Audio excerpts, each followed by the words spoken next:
So today I wanted to uh, discuss about suffering in our Christian life. और आज मैं बात करना चाहता था हमारे मसीह जीवन में दुख उठाने के विषय में। Jesus did not promise a life without any problem or suffering. यीशु मसीह ने हमें एक ऐसे जीवन का वायदा नहीं दिया है जहां हम कोई भी दुख नहीं उठाएंगे या किसी पीड़ा से नहीं जाएंगे। However, what Jesus promised is that he will give his presence in the midst of the suffering. पर जो यीशु मसीह ने हमसे वायदा किया है वो ये है कि हमारे दुख के बीच में उसकी उपस्थिति हमारे साथ होगी। In John 14:27, Jesus said, "Peace I leave with you, my peace I leave with you."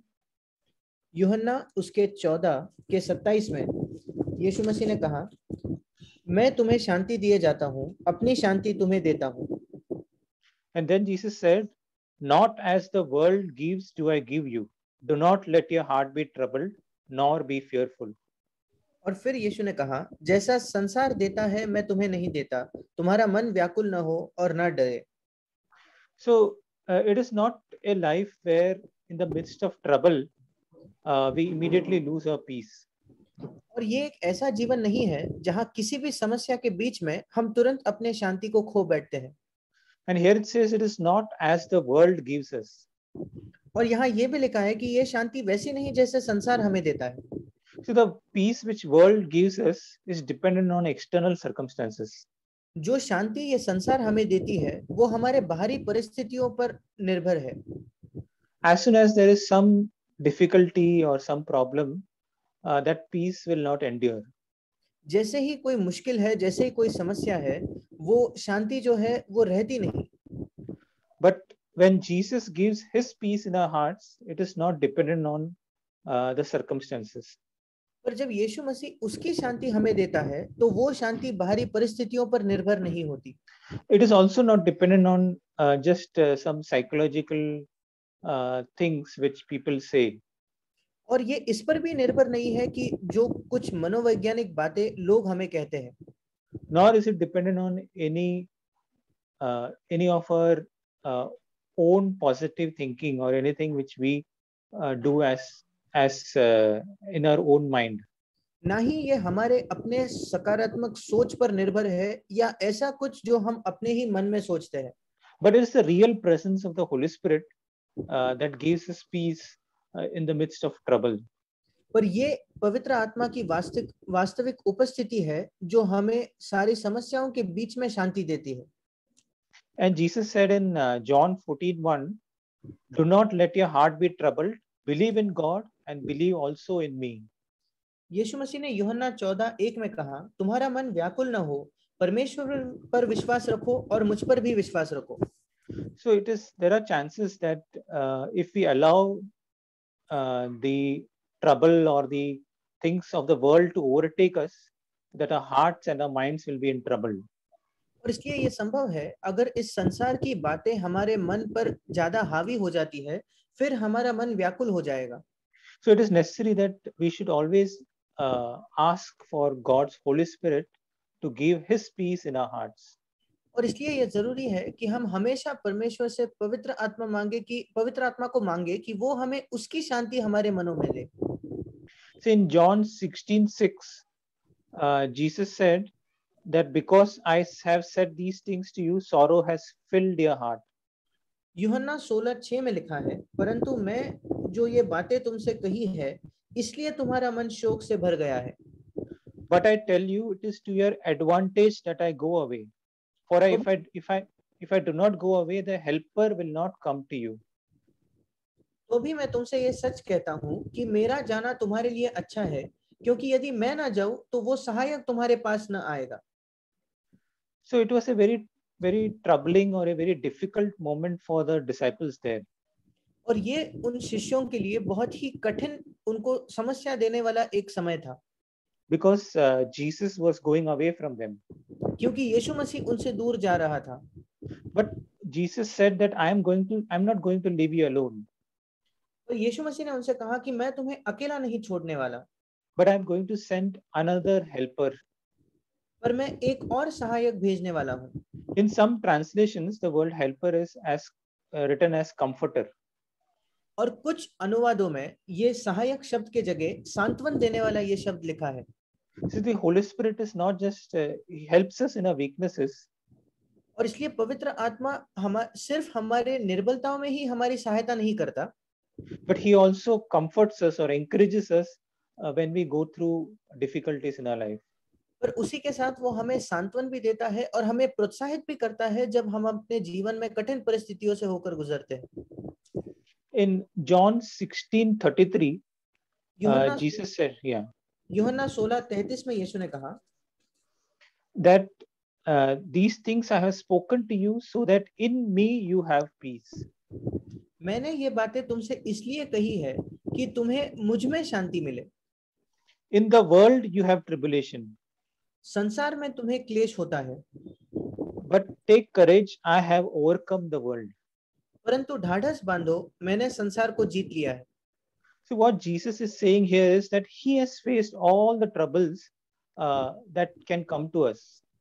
यहाँ यीशु मसीह कह रहा है कि यीशु मसीह ने उन सारी समस्याओं का पहले ही सामना किया है जो हम में जिसका सामना हम कर सकते हैं।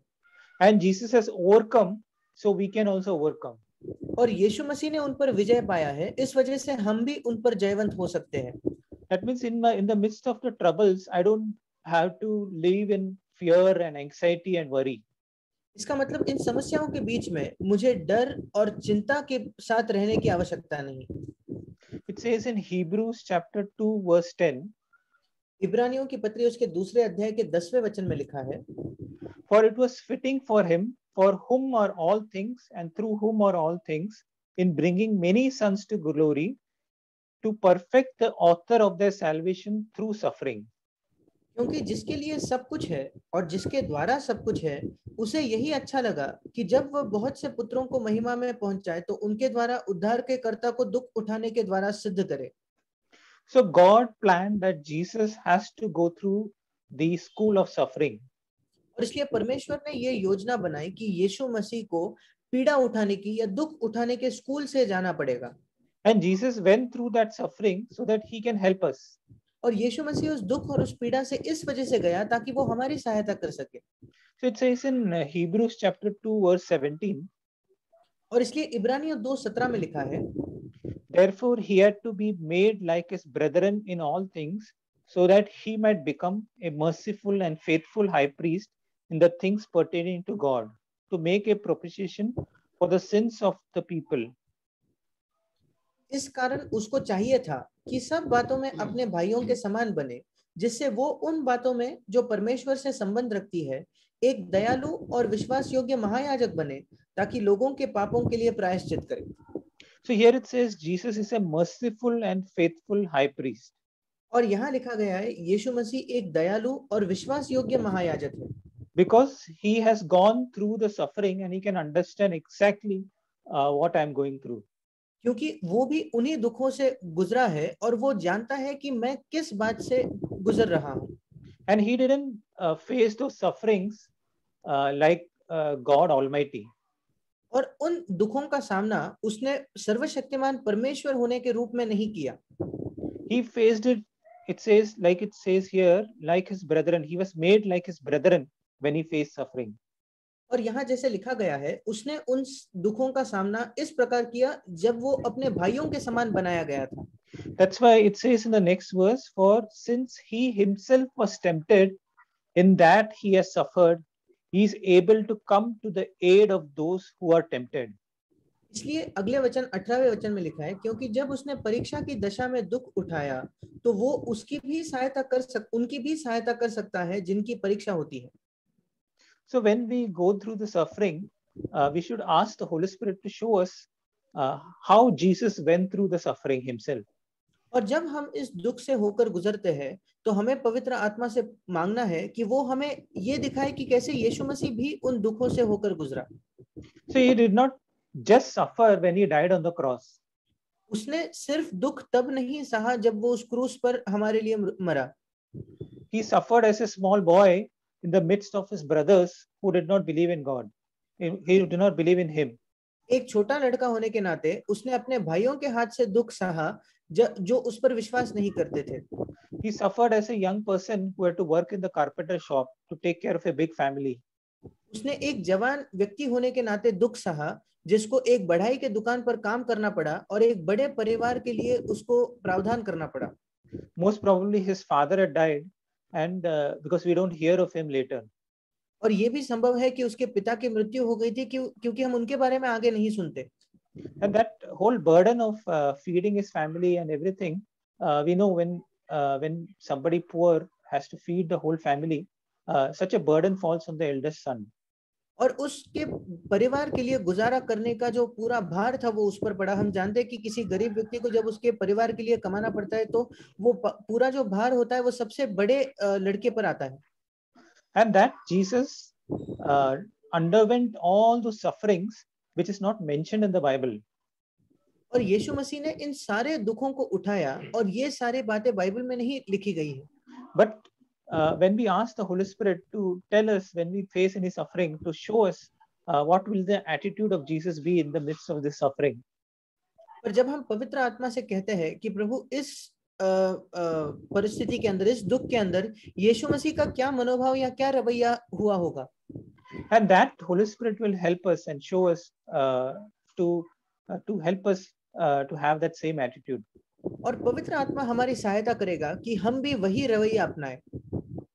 It says in Isaiah 53:3, यशायाह उसके 53 के 3 वचन में लिखा है, He was despised and abandoned by men, a man of pain and familiar with sickness.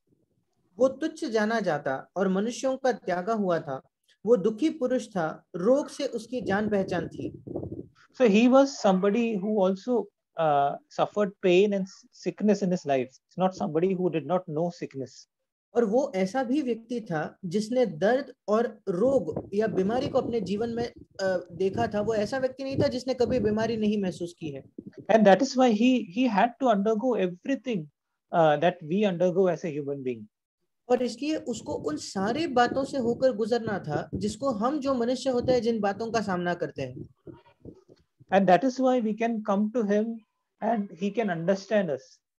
इस वजह से हम उसके पास आ सकते हैं और वो हमें समझ सकता है। That is why it says in Hebrews chapter 4 verse 15 and 16.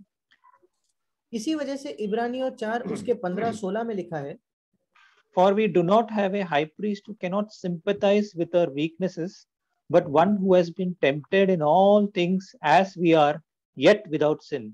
Therefore, let us draw near with confidence to the throne of grace, so that we may receive mercy and find grace to help in the time of need. क्योंकि हमारा ऐसा महायाजक नहीं जो हमारी निर्बलताओं में हमारे साथ दुखी न हो सके, वरन वो सब बातों में हमारे समान परखा तो गया तो भी निष्पाप निकला। इसलिए आओ हम अनुग्रह के सिंहासन के निकट हियाव बांध कर चले कि हम पर दया हो और वो अनुग्रह पाए जो आवश्यकता के समय हमारी सहायता करे। So that is why in the time of need we can come boldly to the throne of grace. और इस वजह से हमारी आवश्यकता के समय हम बड़ा हियाव बांधकर सिंहासन के सामने आ सकते हैं। And that time of need may be any time in the day when we face any trouble in the office, some pressure is there, we can immediately go in our heart to the throne of grace. और हमारा वो आवश्यकता का समय दिन में कभी भी हो सकता है। जब कभी हम अपने ऑफिस में काम करें और थोड़ा भी तनाव है, हम तुरंत उस दया के सिंहासन के पास जा सकते हैं। To receive that grace from God to face any situation. उस अनुग्रह को परमेश्वर से प्राप्त करने के लिए जिससे हम किसी भी परिस्थिति का सामना कर सके, So that we will not live in fear and anxiety. ताकि हम डर और चिंता में न जिए। In Hebrews chapter 2 verse 11, we read this. 2:11 में, As Jesus was the Son of God, we are also the children of God. जैसे यीशु मसीह परमेश्वर का पुत्र था वैसे हम भी परमेश्वर के संतान हैं। That is why it says there, for both he who sanctifies and those who are sanctified are all from one Father. इसी वजह से वहां लिखा है, क्योंकि पवित्र करने वाला और जो पवित्र किए जाते हैं सब एक ही मूल से है। So what it means is, like Jesus is the Son of God, we are also the sons and daughters of the Almighty God. और हिंदी में मूल लिखा है, इंग्लिश में पिता लिखा है। उसका मतलब है जैसे यीशु मसीह परमेश्वर का पुत्र था, वैसे हम भी सर्वशक्तिमान परमेश्वर के संतान हैं। So there is no difference in my relationship with the Father like Jesus had when he was on the earth. और इसलिए मेरा और पिता का जो संबंध है उसमें और यीशु मसीह का पिता के साथ जो संबंध था जब वो पृथ्वी पर था, कोई अंतर नहीं है। And I'm not some less of a child of God than Jesus was. और यीशु मसीह जितना परमेश्वर का पुत्र था, उससे मैं उसका कोई कम संतान नहीं हूँ। We are made joint heirs with Christ. हम उसके साथ संगी वारिस बनाए गए हैं मसीह के साथ। And that is why we can have such security in the Father that he will take care of me. इस वजह से हम पिता में इतनी सुरक्षा पा सकते हैं कि वो मेरी देखभाल करेगा। He will not leave me halfway, or he will not leave me in a way that he doesn't take care of my needs. वो मुझे बीच रास्ते में नहीं छोड़ेगा, या वो मुझे इस प्रकार नहीं छोड़ेगा जहां वो मेरी जरूरतों की देखभाल नहीं करता। Nobody can touch me without God's permission. परमेश्वर के अनुमति के बिना कोई भी मुझे छू नहीं सकता। No suffering can overtake me or make me crumble or depressed because God is my Father. कोई भी दुख या पीड़ा मुझ पर जयवंत नहीं हो सकती या मुझे दबाकर मुझे निराश नहीं कर सकती, क्योंकि मैं परमेश्वर का संतान हूँ। In Romans 8:15 it says, "For you have not received the spirit of slavery leading to fear again."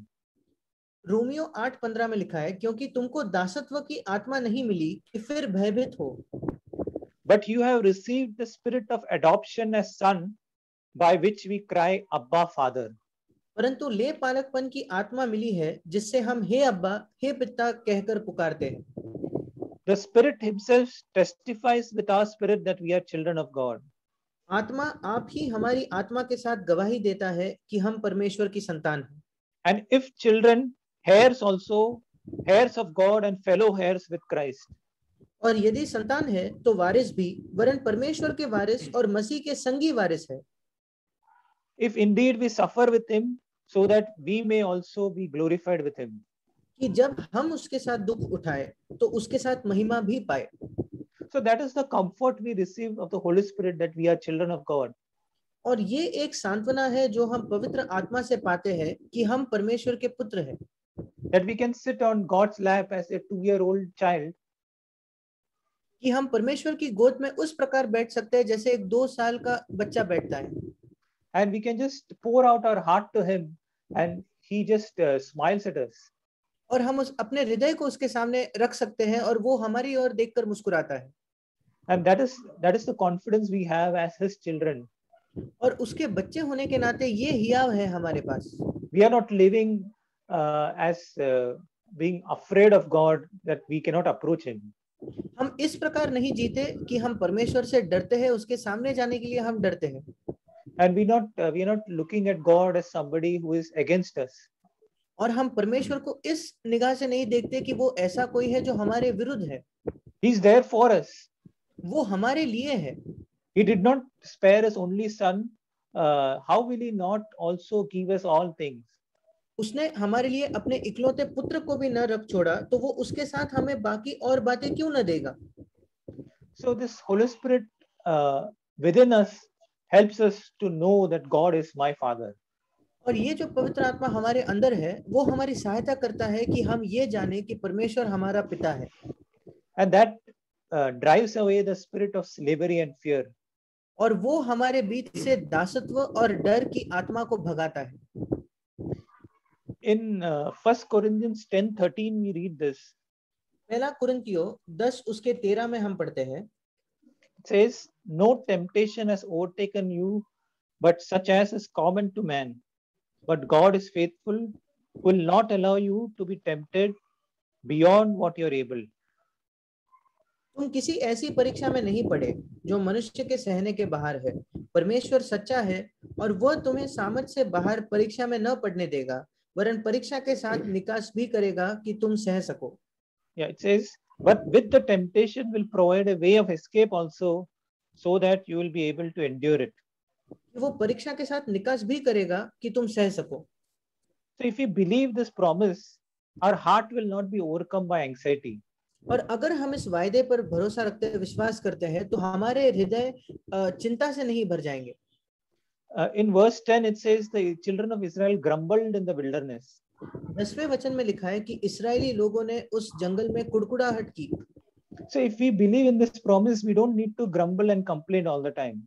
और अगर हम इस वायदे पर भरोसा रखते हैं, विश्वास करते हैं, तो हमें हर समय शिकायत करने की या कुड़कुड़ाने की कोई आवश्यकता नहीं। So because they did not trust in God, they had to grumble all the time. क्योंकि वो परमेश्वर पर हर समय भरोसा नहीं करते थे, इसलिए हर समय वो कुड़कुड़ाते थे। So one problem comes, that is there in the before the Red Sea, they grumbled. और इसलिए जब एक समस्या आई कि जब वो उस लाल समुद्र के सामने थे, तो उन्होंने वो कुड़कुड़ाने लगे। And God made a way, they crossed it and they thanked God. और परमेश्वर ने उनके लिए एक मार्ग निकाला, वे उसको पार करके गए और उन्होंने परमेश्वर को धन्यवाद दिया। After some days, another problem came, they did not have water, they again complained. कुछ दिनों के बाद एक और समस्या आई, उनके पास पानी नहीं था, उन्होंने फिर एक बार कुड़कुड़ाए। And again God provided miraculously water for them through the rock, and they again thank God. फिर एक बार परमेश्वर ने एक चमत्कार करके चट्टान के द्वारा उनको पानी दिया और उन्होंने परमेश्वर का धन्यवाद दिया। Again they faced so many problems like no food and a lot of other things which they faced in the wilderness, and they kept on complaining again and again. और इसके आगे उनके सामने कई समस्या आई, जैसे कभी भोजन नहीं होता था और अलग अलग समस्या आती गई और वो बार बार कुड़कुड़ाते रहे। And every time God answered it, they were so thankful. और हर बार जब परमेश्वर ने उनको उत्तर दिया तो वो धन्यवादी होते थे। In Hebrews chapter 3 verse 9 it says, your fathers tried me by testing me. इब्रानियों 3 उसके 9 में लिखा है, तुम्हारे बाप दादाओं ने मुझे जांच कर परखा। So instead of trusting God, they were always testing him. और परमेश्वर पर भरोसा करने के बजाय वे हमेशा परमेश्वर को परख रहे थे। And they saw God's work for 40 years, yes, they kept on testing him. और उन्होंने 40 वर्षों तक परमेश्वर के काम देखे, उसके बावजूद वे उसको जांचते रहे। And that is why they could not enter the place of rest or place promised land. और इस वजह से वो उस विश्राम की भूमि में या वायदे की भूमि में प्रवेश नहीं कर सकते। So that is a lesson for us, that when we face a temptation in our life, we should not say that it is too much for me. That is what they were always saying. और इसलिए ये हमारे लिए एक पाठ है कि जब कभी हम किसी अपने जीवन में किसी परीक्षा को देखते हैं, तो हमें कभी ये नहीं कहना चाहिए कि ये मेरे लिए बहुत ज्यादा है, क्योंकि इस्राएली लोग बार बार यही कह रहे थे। And none of the troubles which God allowed was so much that they had to complain. और ऐसी कोई भी समस्या इतनी बड़ी नहीं थी जिन समस्याओं की अनुमति परमेश्वर ने दी थी कि उनको शिकायत करनी पड़ेगी। So in the same way, none of the problems which I face today, none of them are so big that I need to complain. वैसे ही कोई भी परीक्षा जिसका सामना मैं आज करता हूँ, वो इतनी बड़ी नहीं है जिसकी वजह से मुझे शिकायत करनी पड़े। Nor is it so big that I need to be depressed. ना ही वो इतनी बड़ी है कि मुझे निराश होना पड़े। Nor is it so big that I need to be anxious and worried. ना ही वो इतनी बड़ी है कि मुझे चिंता करनी पड़ेगी। Jesus said in Matthew 6:25, यीशु मसीह ने मत्ती 6:25 में कहा, after speaking about money being the master, पैसा या धन लोगों का स्वामी होने के विषय में कहने के बाद, he said, for this reason I say to you, do not be worried about your life. उसने कहा, इसलिए मैं तुमसे कहता हूं कि अपने प्राण के लिए ये चिंता न करना। So what Jesus was saying is, if money is your master, then obviously you will be worried. यीशु मसीह जो कह रहा था वो ये था, अगर पैसा तुम्हारा स्वामी है तो फिर हाँ, तुम्हें चिंता करनी ही होगी। But if God is your master, then you do not need to be worried about your life. पर अगर परमेश्वर आपका स्वामी है, फिर आपको अपने जीवन के विषय में चिंता करने की आवश्यकता नहीं। See, for example, if money is my master, I have to be worried because sometimes money can become less for me. उदाहरण के तौर पर, अगर पैसा मेरा स्वामी है तो फिर मुझे कभी-कभी चिंता करनी पड़ेगी, क्योंकि ऐसा हो सकता है कि मेरे लिए पैसा कम पड़ जाएगा। But If God is my master, God is my father, his power never reduces, and that's why I don't need to be worried. पर अगर परमेश्वर मेरा स्वामी है तो उसकी सामर्थ कभी कम नहीं होती, इस वजह से मुझे कभी चिंता नहीं करनी पड़ेगी। And Jesus said, do not worry about your life as to what you will eat or what you will drink, nor for your body as to what you will put on. और यीशु ने कहा कि अपने प्राण के लिए ये चिंता न करना कि हम क्या खाएंगे और क्या पिएंगे, और न अपने शरीर के लिए कि क्या पहनेंगे। Look at the birds of the air, for they do not sow, nor reap, nor gather into barns. आकाश के पक्षियों को देखो, वे न बोते हैं, न काटते हैं, और न खत्तों में बटोरते हैं, Yet your heavenly Father feeds them. फिर भी तुम्हारा स्वर्गीय पिता उनको खिलाता है। So I was just thinking, see, if it is, for example, there's a man in a house who has maybe hundreds of animals and birds. और मैं सोच रहा था उदाहरण के तौर पर एक मनुष्य है जिसके घर में शायद बहुत सारे प्राणी हैं और पंछी है। He's a very rich farmer. He has got lots of birds and animals which he takes care very well. और वो बहुत ही अमीर किसान है और उसके बाद कई प्राणी हैं, कई पक्षी है और उनकी वो अच्छी तरीके से देखभाल करता है। Because he's a very good person and he's a good farmer. क्योंकि वो बहुत अच्छा व्यक्ति है और एक अच्छा किसान है। But at the same time, he has one son in his house. उसी समय उसके पास एक बेटा है उसके साथ उसके घर में। If he's a good father, will he allow his son to starve and still feed the birds and animals? अगर वो एक अच्छा पिता है, क्या वो ऐसा होने देगा कि उसका खुद का बेटा भूखा रहता है और वो बाहर के पक्षियों को और जानवरों को खाना खिलाता है? So that is what Jesus is telling us, that if God can feed the animals and birds who are not his children, can he not feed us who are his beloved children? और यही बात है जो यीशु मसीह हमसे कह रहा है, क्या परमेश्वर उन जानवरों को और पक्षियों को खिला सकता है जो उसके बच्चे नहीं है, और वो हमें नहीं खिला सकता जो उसके प्रिय बच्चे हैं? In Philippians chapter 4 verse 6, it says, be anxious for nothing. फिलिपियो 4:6 में लिखा है, किसी भी बात की चिंता मत करो। So there can be thoughts of anxiety which come in our mind. और इसलिए ऐसे विचार हो सकते हैं चिंता के जो हमारे मन में आ सकते हैं। But we should not allow it to stay in our heart and mind and become a burden for us. पर हमें कभी भी अनुमति नहीं देना है कि वो विचार हमारे मन में, हमारे हृदय में रह जाते हैं और हमारे लिए एक बोझ बन जाते हैं। That's why it says, but in everything, even if it's a small problem, we should not keep it with us. इस वजह से लिखा है, परंतु हर एक बात में, मतलब वो बहुत छोटी भी समस्या क्यों ना हो, हमें उसको अपने पास में नहीं रखना है। Every small anxious thought, I have to give it to God.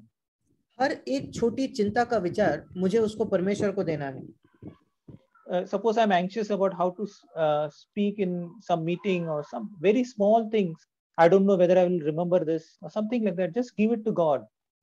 और अगर मुझे इस विषय की चिंता है कि मैं किसी मीटिंग में कैसे बात करूंगा, क्या मुझे सब कुछ याद रहेगा, वो कोई भी छोटी बात हो, मुझे सिर्फ उसको परमेश्वर को दे देना है। And everything, whether it's related to a workplace, whether it's related to a family, whatever anxiety we have about our children, about their future, we can just cast it on him. और वो कुछ भी हो सकता है, चाहे वो हमारे काम के जगह की कोई बात हो, या हमारे परिवार की हो, या हमारे बच्चों के संबंध में, या हमारे बच्चों के भविष्य के विषय में कोई भी बात हो, हम अपने बोझ को उस पर डाल सकते हैं। That is why we keep on praying in our hearts. इस वजह से हम हमेशा अपने हृदय में प्रार्थना करते रहते हैं। Because the anxious thoughts can keep on coming. क्योंकि ये चिंता के विचार बार-बार आते रहते हैं। And as soon as it comes, we keep on giving it to God. और जैसे ही वो विचार आते हैं, हम उनको परमेश्वर को दे देते हैं।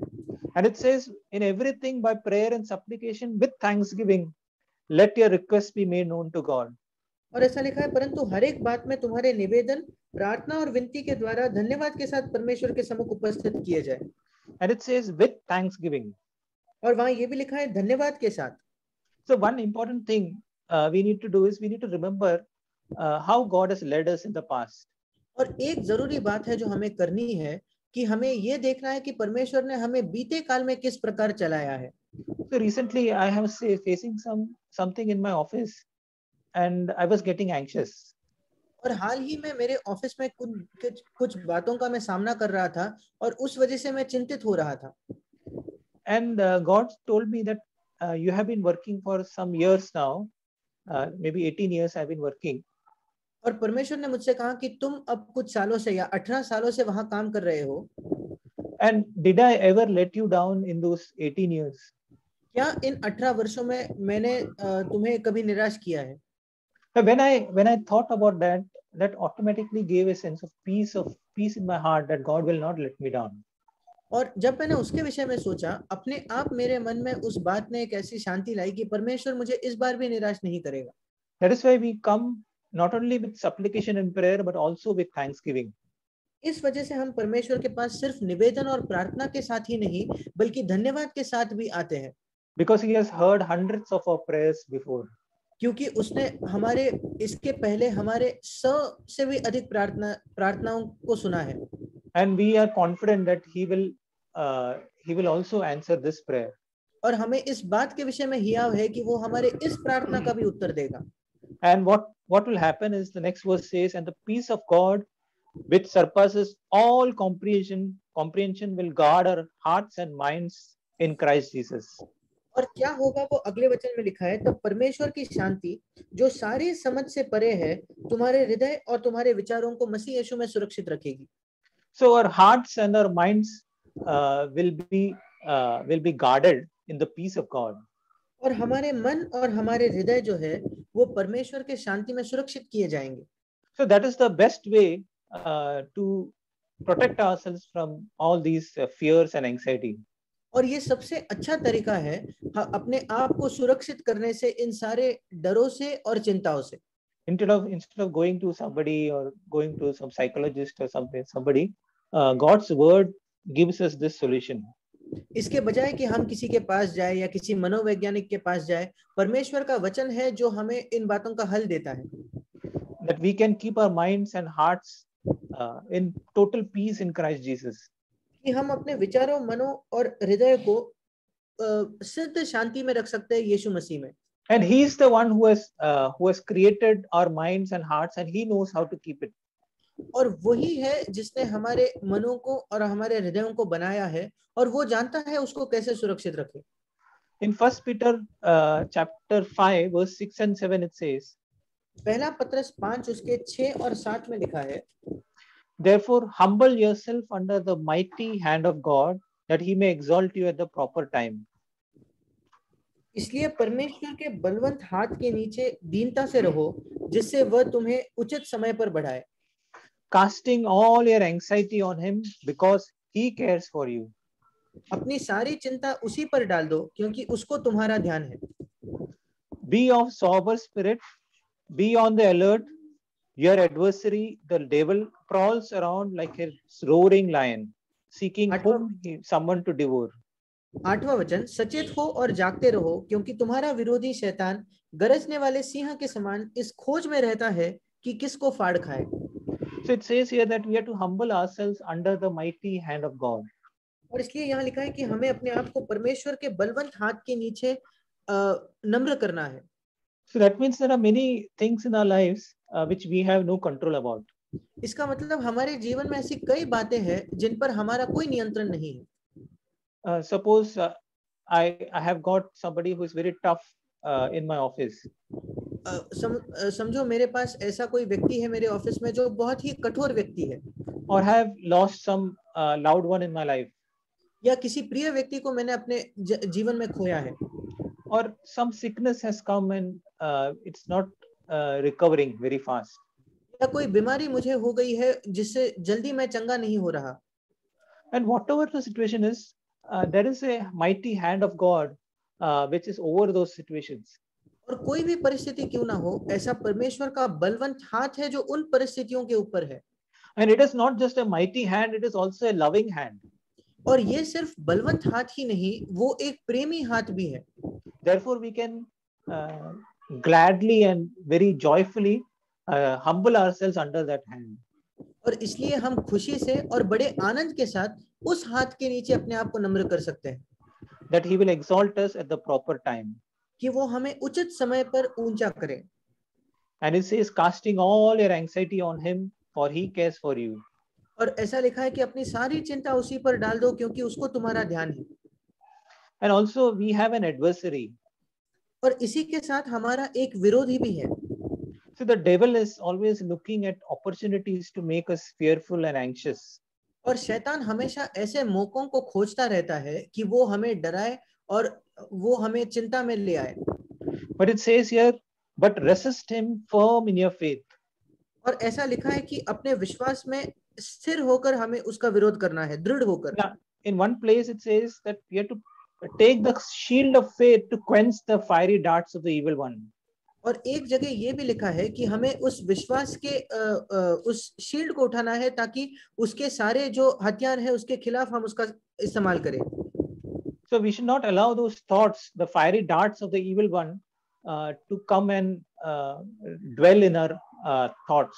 और इसलिए हमें अनुमति नहीं देना है कि उस दुष्ट के सब जलते हुए तीर हमारे अंदर आए और हमारे विचारों में बने रहे. That's why the verse in Philippians which we just read, after the verse which we read, it says what things our heart should dwell on.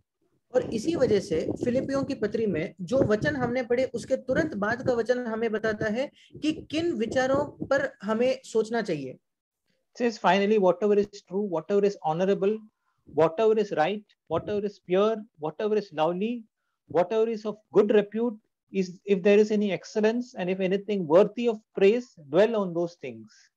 वहां लिखा है, इसलिए हे भाइयों, जो बातें सत्य है और जो बातें आदरणीय है और जो बातें उचित है और जो बातें पवित्र है और जो बातें सुहावनी है और जो बातें मन भावनी है, अर्थात जो भी सद्गुण और प्रशंसा की बातें हैं उन पर ध्यान लगाया करो. And then it says here, knowing that the same experiences of suffering are being accomplished by your brethren who are in the world. In 1 Peter 5. और पहले पत्रस 5 में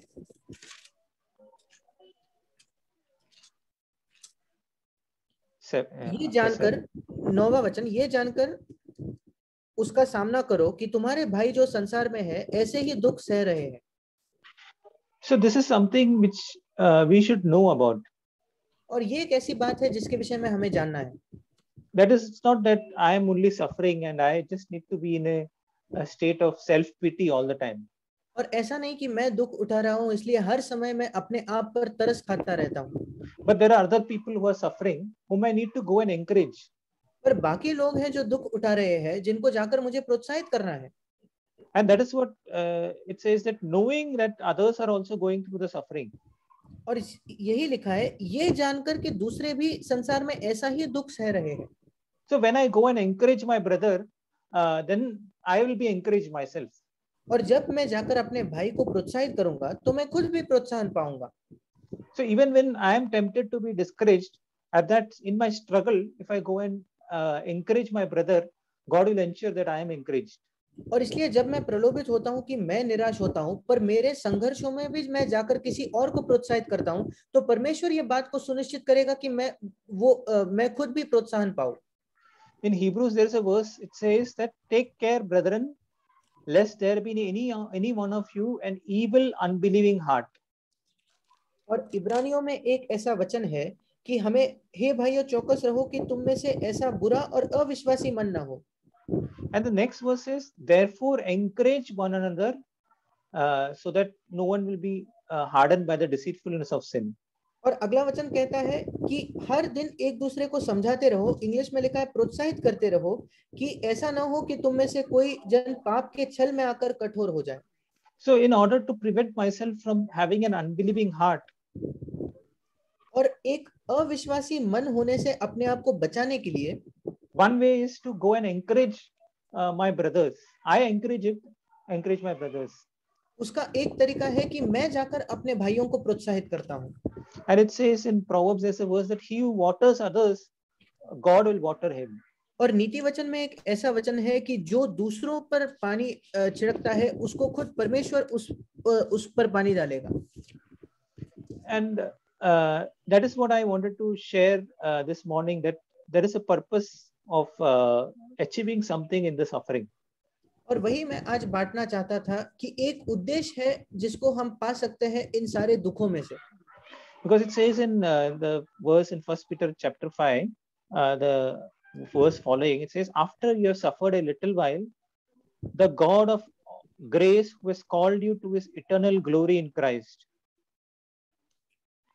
और पहला पत्रस उसके 5वें अध्याय के 10वें वचन में लिखा है, अब परमेश्वर जो सारे अनुग्रह का दाता है, जिसने तुम्हें मसीह में अपनी अनंत महिमा के लिए बुलाया, तुम्हारे थोड़ी देर तक दुख उठाने के बाद. So he is called the God of grace.